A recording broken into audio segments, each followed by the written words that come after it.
আর রাজকুমার Halim ID থেকে আপনি লিখেছেন রমজান রোজা রেখে হাত পায়ে নখ কাটা যাবে কিনা। জি ভাই, রমজান রোজা রেখে হাত পায়ে নখ কাটা যাবে, চুল কাটা যাবে, কোনো অসুবিধা নেই।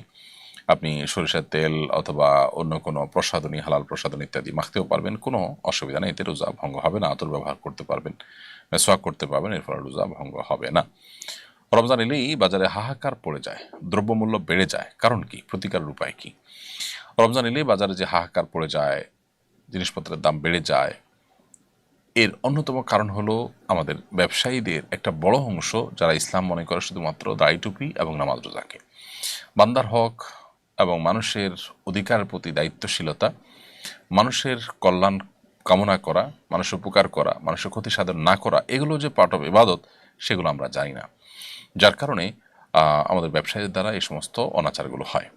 দ্বিতীয় গুরুত্বপূর্ণ কারণ হলো আমাদের দেশে আইনের শাসন প্রতিষ্ঠা দুর্ভাগ্যজনকভাবে কেউই করতে পারেনি সেভাবে। না পারার কারণে যখন কেউ অসৎ উপায়ে এই ধরনের ব্যবসা বাণিজ্য করেন, তখন ভালো মানুষরাও টিকে থাকতে গিয়ে তাদের সাথে তাল মেলাতে হয়। যদিও টিকে থাকার অজুহাতে এরকম করা জায়েজ নয়, কিন্তু তারা এমনটি করেন। এজন্য আইনের শাসন যদি হয় খুব কড়াকড়ির সাথে, আশা করা যায় এ ধরনের সমস্যার সমাধান হবে। ব্যবসায়ীদের যে সিন্ডিকেট আছে, সেই সিন্ডিকেটগুলো ভাঙার জন্য সদিচ্ছা নিয়ে কোনো সরকারই আসলে সেভাবে কাজ করে সফল হননি। এটাও একটা কারণ। এই সিন্ডিকেটগুলোর কারণে এই ধরনের সমস্যা তৈরি হয়। বাজার নিয়ন্ত্রণ এবং সিন্ডিকেট ভাঙা এগুলো সরকারের কর্তব্য।